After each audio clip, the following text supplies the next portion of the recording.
This is Ed, and I'm in San Diego. And our very special guest today is the wonderful Lindy Chapman, a realtor in the Houston, right? Dallas. Oh, Dallas. Dallas. Okay, Mhm. thank you for that correction. And this is Relocation News, a unit of Global TV Talk Show and globalbusinessnews.net.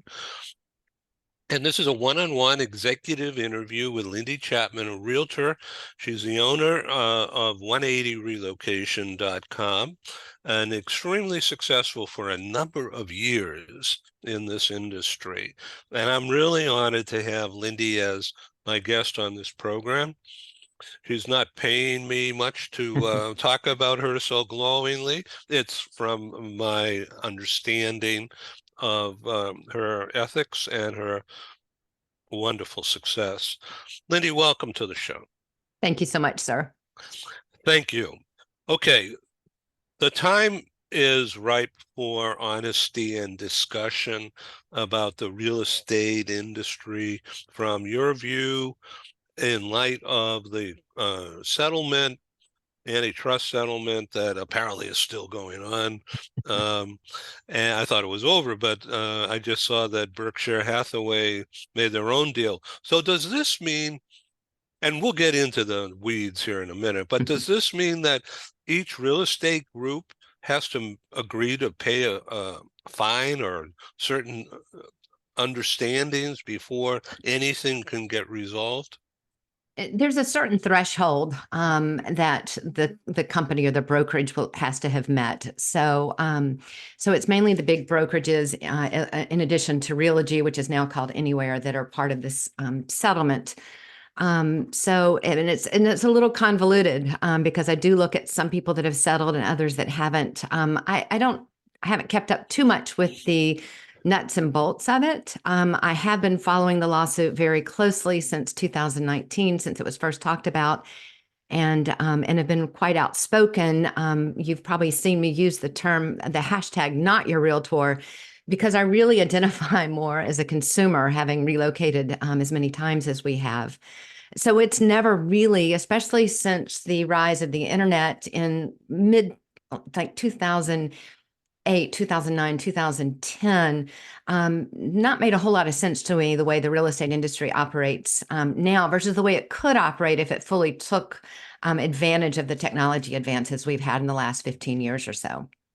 Well, very interesting. Tell us about, this is a big audience that we have going forward beyond today's recording session. More than 100,000 will receive this program in their emails via my network. Global You have TV quite the network network. is extensive across LinkedIn, uh, huge, 1.4 million reach. Wow. Doesn't mean everybody's going to look at it, but they'll Yeah. get it.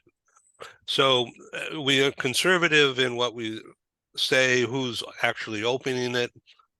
And so it's at least 10% of that.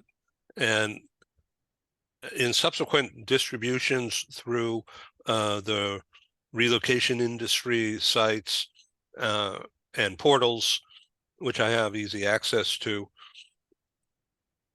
there's a lot of subsidiary, secondary distribution through private networks, which I have no control or knowledge about.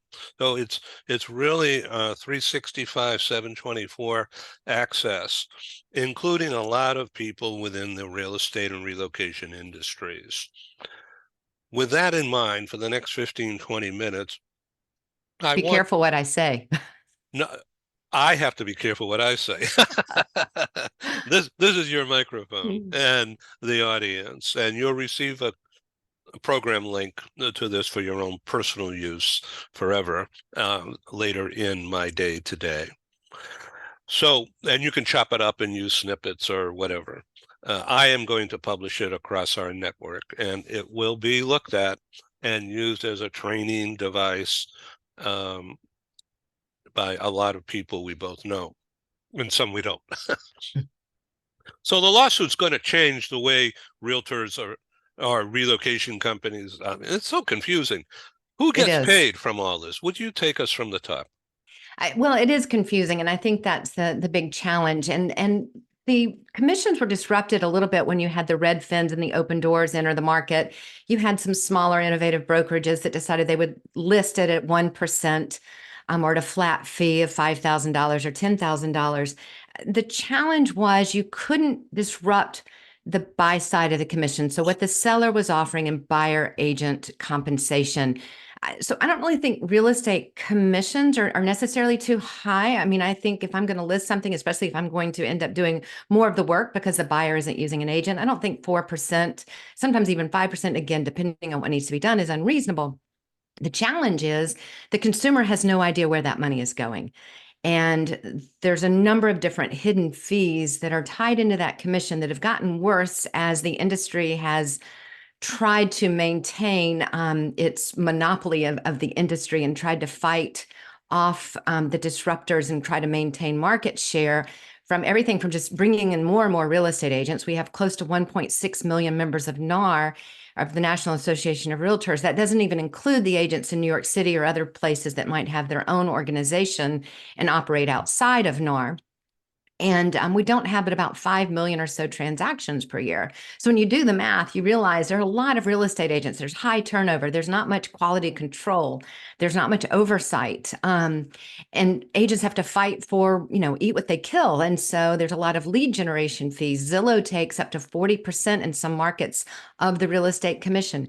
Agent to agent referrals are 25 to 35%. And honestly, relocations have been a big part of the problem, not so much since 2020 because relo is down, but relocation, unbeknownst to so many people, including myself when I was the relo client, they were asking for 40 to 50% of the real estate agent's commission. And so for those reasons, when a real estate agent, and then you've got brokerages that take 30, 40, 50%, but now you've got these more not brick and mortar real estate brokerages, these cloud-based brokerages that are letting agents work for a few $100s a month or a few $100s per transaction, or they're capped at $10,000 a year in their commission splits versus paying 30, 40 to 50% of the commission back to the broker in a broker split. So all that is to simply say the consumer has absolutely no idea what they're paying for. They may agree to pay $15,000 in commissions to a buyer's agent. They don't know why they're having to offer that. But the reason is because you may have an agent with the buyer that's showing it for a relocation company, and they're only going to make half of that. Or maybe it's a buyer that found them on Zillow, and they're going to have to pay 40% to Zillow.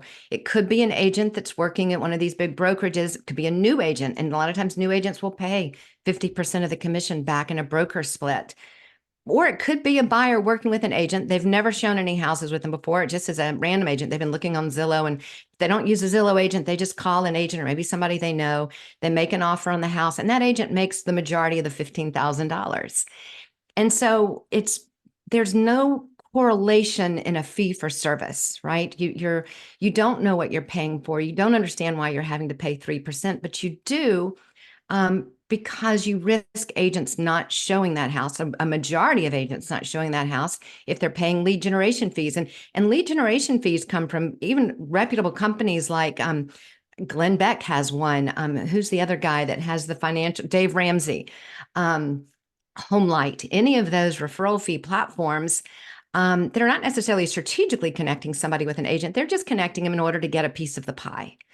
And that's been the problem. We've been able to disrupt the listing side of the commission for the seller, which honestly, I think listing agents do a lot of work that they're not getting paid for. And there's a lot of work they should be doing, but they don't do because they're not getting paid for it because they've got to have the listing.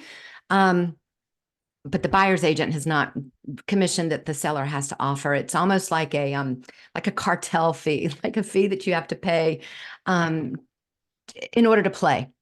And to me, in my opinion, that's wrong. Why am I having to offer 3% of my equity to then have a buyer's agent who's probably going to come in and fight me for my price, ask for repairs, and generally be difficult? And that's been my experience before I became an agent. And honestly, it's a little bit of my job as a buyer's agent. My job is to make sure the home is priced correctly, we get the repairs done. But there's such an easier way to do it. I think that's one of the things that fascinates me. One of the ways that when we list homes and is, and I always suggest to sellers, hey, let's get an appraisal. Let's back up the price, the market price that we know based on the facts. And then let's do a pre-listing inspection. So when we say the house is That makes total $500,000, sense. Total doesn't sense. it? But nobody does that. It's not taught. It's not encouraged. But it makes that transaction more like CarMax. People don't want to work with buyer agents a lot of times. They don't want to be limited to the buyer agent's time schedule. And on the reverse side, agents have been worked to death and work for free far too often. And they'll drop whatever they're doing, whether it's going to coach their kids' little league game, to taking a night off, to sitting in a hotel lobby when they're on vacation, because the buyer needs them right now or the seller needs them right now. So it's not really a great solution for real estate agents in today's world either. So I think there is a better way to do it. Other countries don't use buyer agents, right? You go directly to the listing brokerage. So if we had a system set up so that here's the price, here's what's wrong with the house, here's what we fixed, here's what we're not going to fix, or here's what we're willing to fix at a full price offer, then it becomes a transaction that you can put a dollar amount to for what was the value of that, of your agent, and then putting it into the power of the buyer to decide what they pay that real estate agent. How many homes did they show them? How long have they been working? How many offers have they made without getting accepted because the market's really tough? So many different factors that aren't considered in this flat fee compensation. And again, there's such an easier way to do it, in my opinion, but it doesn't make the industry work. The industry model isn't set up to work that way. Let me ask you a couple of questions based upon everything that you've just said, which has been easy for me to digest. And I thank you for that simple language and an organized dissertation.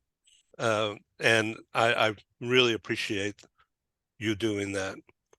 I am having a screen problem. Stand by 1 second, please. Okay. Okay, we're back. Thank you. You've been relocated yourself, you and your family, many times. What, 10 times? Many. Yeah. Yeah. Did you buy a house each time? Not every time. When we lived internationally, we had we had housing, a rental home for 4 years, because we were, expats. We moved to Boston in 2020. We knew we weren't going to live there, but for a couple of years, and we opted to rent. But most of the other moves, we've purchased a home and then sold it when we moved. Right. Now, the buyer broker idea has been around forever. I remember 20 years ago when there was a financial crisis and the buyer brokers were the stars of the world because they were bringing business to somebody who couldn't, for some reason, generate their own. Tell us about what 180 relocation is about then. You know what? I'm still trying to figure that out to some degree. So we're a real estate brokerage. I make money selling houses. I don't make money I'm not recruiting agents. I really have a desire to be more of a consulting company. I do work with small businesses, small to mid-sized companies, as well as individuals. I've moved a number of people from California that are business owners, or they are moving with us, a friend of theirs that started a company here in the Dallas-Fort Worth area. They're just tired of your politics and they're ready to get out. But what we do that's different is numerous things. I'm more of a consultant, and that's really where I'm going, is to be more of a consultant. Like you, I love marketing, and I love to market other great agents that are innovative. And so we're starting to do more of that and creating a database of innovative agents that we can connect people to. But when we have somebody come into town, I'll give you a real life example. Last week, I had a couple come in from Seattle. They are from Texas originally, but they've been in Seattle for like 30 years. And they're looking at a really large geographic area. It's not a corporate relocation. They're not moving with a job. They're basically retired. And so I connected them. It's too big of an area for one real estate agent. So I connect them with two different real estate agents that either I know personally or I have a personal connection to, and then I've done the research or interviewed and spoken to them, and I know they're going to be a good fit because they've got the time, the local knowledge, and the property type expertise that this client needs. And then we set up an agreement so that one agent shows them one area, the other agent shows them the other area. And I pretty much just tell them, may the best man win. Your job is to make them to fall in love with your hometown. Because people aren't looking the same way they used to, right? They don't have to be in one particular geographic area. You might be going into the office 2 days a week. And so all of a sudden, instead of looking at a 15-mile radius, now people are looking at a 100-mile radius. And that's going to do one of two things. You're going to run a real estate agent ragged, or you're going to end up with a real estate agent that doesn't, again, have that local knowledge that you need. And they're not going to be anywhere to be found after that transaction closes. So anyway, so both of these agents showed them properties, and then I met with them, took them to lunch when they came back into when they were done, and we talked about it and narrowing it down and talking about the pros and cons of each area. But the way I work is I take a consulting fee. I do not take a referral fee. And then we take part of that referral fee. In this case, it wasn't a very expensive home. So we take part of that referral fee and we pay the other agent for their time so that nobody works for free. And so basically we're a little bit like an RMC, but not. Because I will also help them connect to movers and price moving companies. If they need temporary housing, we can do that. And I can connect them to all those resources that they need. But does that make sense? So it's a little bit different. Thank you. Same thing on the selling side. We do things very differently. I really just want to consult with sellers and help them decide who the right listing agent is. What is the right listing strategy? How much do you need to spend? How much do you need to pay to list your home? What is your strategy when July happens and this buyer agent compensation? One of the things that I've been throwing around and trying to get feedback on is, what if a $500,000 house that would typically offer $15,000 to the buyer's agent, what if instead on the first line of the remarks, the public remarks, we said the seller is offering $15,000 to the buyer to decide how much they pay their buyer's agent and how much they apply to their closing cost. I would highly recommend they get a real estate agent. But if they don't want to get a real estate agent, and before CCP or clear cooperation policy, I used to do this, I would just simply have them sign the form that I wasn't representing them. I represented the buyer and then the seller, and I would sit them down at the same table and they would talk through what were they going to do with that buyer agent compensation. And it usually resulted in a reduced price or getting all the repairs done. And we were able to create a real win-win. And I can't think of a single time where it wasn't a really positive experience for everybody involved. So when you say different, yeah, that's fascinating. Frankly, I'm not sure I totally grasp.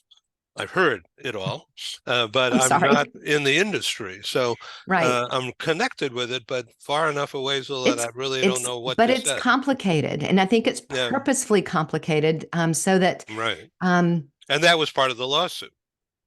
That was part of the lawsuit. And you know what? One of the best things, and I did a post on this on LinkedIn last week, Warren Buffett said it best, and it was, probably the wrong thing now to bring back up in his, when he's trying to defend, and he just paid this huge lawsuit, which really I don't think was very as expensive as it could have been for him. But, he's the owner of Home Services of America, which is one of the biggest conglomerate of real estate brokerages in the U.S., including Berkshire Hathaway. But he talked about creating an economic moat. That was the way to protect profits and market share. And that is also how the real estate industry has managed to block innovation. And part of that is this lack of transparency and not knowing how it works. And so you have no choice sometimes but to use a real estate agent. You have no other way to access homes.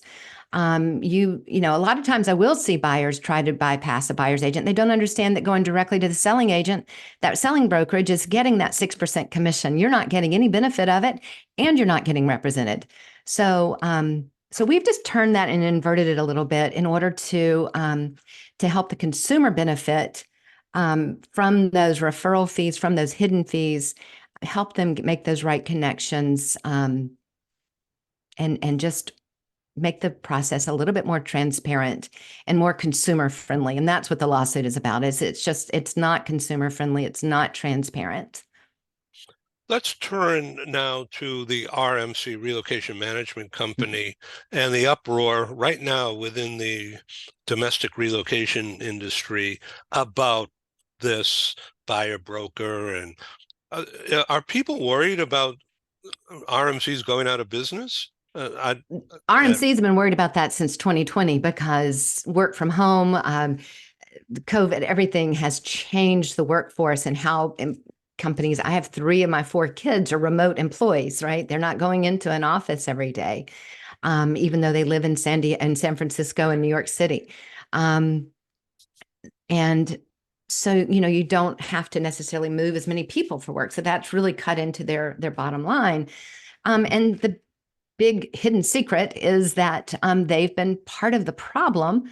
I think it's interesting now, Realogy or Anywhere, which is funny. We were talking about this yesterday. I was like, have you ever searched Anywhere? You can't find it when you search Anywhere. If you Google it, it doesn't come up. And somebody told me, they said, well, maybe they did that on purpose. And that's possibly true. But, they've been a part of the problem, by taking 42%, 50% of the real estate side of the commission, still having companies pay 6% to list a home when you can actually list one for less than that. They've maintained that market share and maintained, and that's how they offset a lot of their costs. But not everybody works for a corporation or gets corporate relocation benefits, yet the consumer has been left paying for those. And I don't think consumers understand that. They've not really named anything about that in the real estate, the lawsuits. Now, I think they're probably a small part of the pie, but they are part of the problem. Especially because it is all those companies with Home Services of America and all the companies that are associated with Realogy that have been part of the relo industry. They've been those preferred providers that has prevented the innovators, the people that can do it at a lower cost, from coming in and taking over a piece of that pie. So yes, they are concerned, to go back to your original question, about how do we maintain our market share? How do we continue to grow our businesses? How do we make up for the losses? Because now this company that I used to move 500 employees a year, now they're only moving 100. That's definitely cut into their bottom line. And now you're looking at another piece of their income model going away. But what I find interesting is, and I was sharing this with somebody yesterday, when I speak to people in the relocation industry or in the real estate industry, and I listen to them talk about how it's going to change and how nothing's really going to change, and we're just going to do this, this, and this, and we're going to be able to continue to maintain our market share and to maintain, right buyer agent agreements and buyer representation agreements. We're going to continue to charge 3%. I feel like I'm talking to a room full of brick and mortar video store owners that are talking about different marketing strategies they're going to use to maintain foot traffic and to continue charging late fees. They don't understand anything outside of that brick and mortar world or the way we've always watched videos.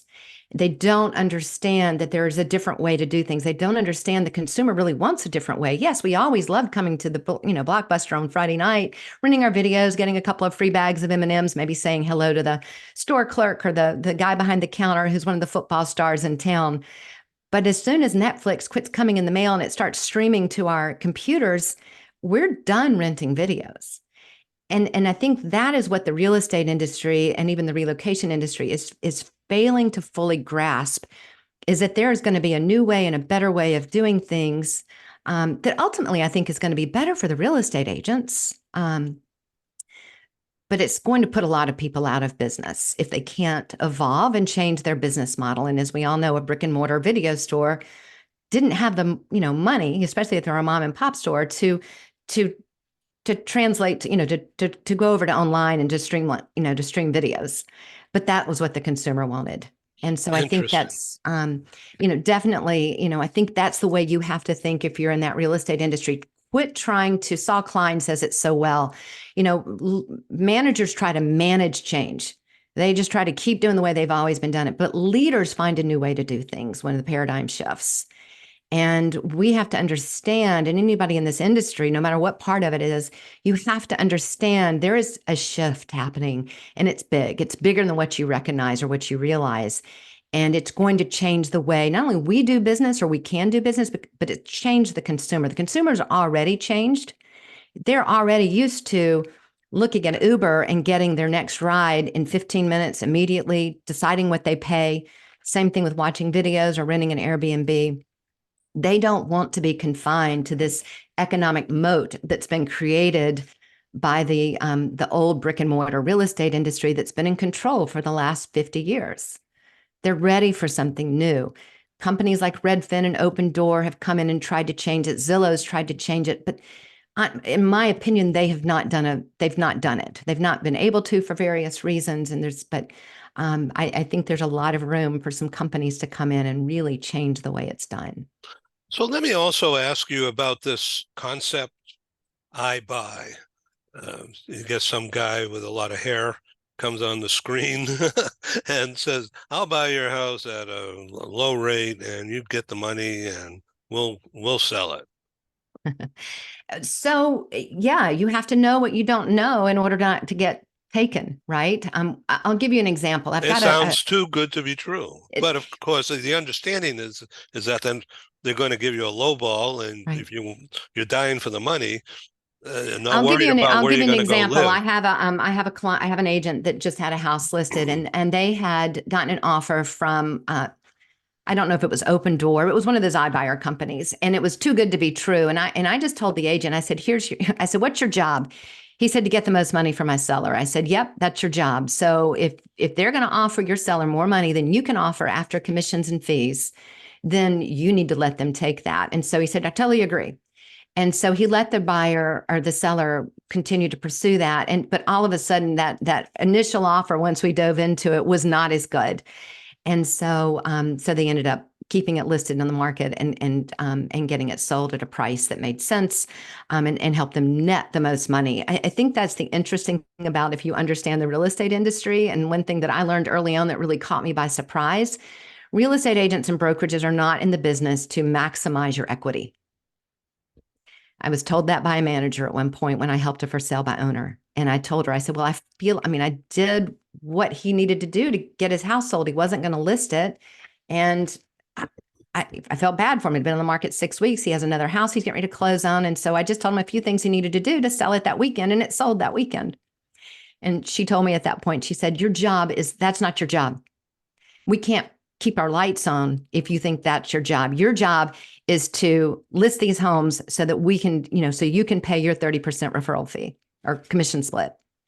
And that was a real eye opener for me. I didn't last at that company very long. Interestingly, it was the way the founder of that company started the business, was by doing something for somebody for free. But I think if you understand, and that's what I really hope. And I know there are a lot of agents, and so don't get me wrong, there are a lot of agents out there that do really see that as their mission. But that's not necessarily the broker's mission. And at the end of the day, the buyer and the seller is a client of the brokerage. And so you have to understand how that, what the mindset is there, and that agents are really the clients for the brokerages. That's where they're making money, is off of the monthly fees and all the things that they pay for education and for websites and for the privilege of using the company's name and their, marketing materials. They have 80% of their agents are often not producing anything, but they are paying $200 a month in fees. And for classes and different things. And so I think once the consumer kind of better understands that, they can start vetting their agents a little bit better. And that's what I love about all the innovators that are out there that are doing things differently. Grant Clayton is one with 1% List. There's a guy named Jonathan with Scout Realty in Nashville. I could go on and on. There's a list of people that are out there doing it differently because they're really trying to meet what the consumer needs. They're not trying to please the industry and play within the industry's rules. Fascinating. This has really been a learning experience. I feel like I want to keep you on the show here, but we're at our window. So if you want to sum up, um, feel free. I would just say, if you're looking to buy or sell, know what you don't know. You can always call me. Again, I don't take referral fees. I take a consulting fee and let my clients, or let the people keep the referral fee or decide how they're going to use it. Sometimes you need to pay the agent extra than they're actually making, or would make in a typical situation. But know what you don't know. And if you're a real estate agent, be willing to innovate. And if you have to leave your brokerage to be more innovative and to better serve your clients, because I think most agents are in this business because they have a gift for hospitality and customer service, make sure that you're in a brokerage with a business model that allows you to put the consumer first. And in summary, how would you, Lindy Chapman, put the consumer first? Carl Slade, who was one of my mentors, who's in New Zealand, he's no longer in real estate, but he had a real estate brokerage there, kind of says it best. He says, in fact, I've got the quote right here on my wall. It says, leave the client better than they would have been without you. Wow, that's So, nice. so if a client is not going to be the best fit for me, I'm going to let them know. I'm going to help them connect to another agent. I connected to a client to an agent this morning. The referral fee would be $15,000 on this particular property type. There's nothing I'm offering this agent or this client, this buyer, I provided $15,000 of value. So I let her know, here's my consulting fee. And I let the agent know, I expect you to apply the rest of that commission to her at closing, unless you two decide that, you've gone above and beyond and you earned that full commission. But on a $2 million property, $60,000, it's very hard for a real estate agent to justify. You need to work hard and give a lot in order to justify a $60,000 commission.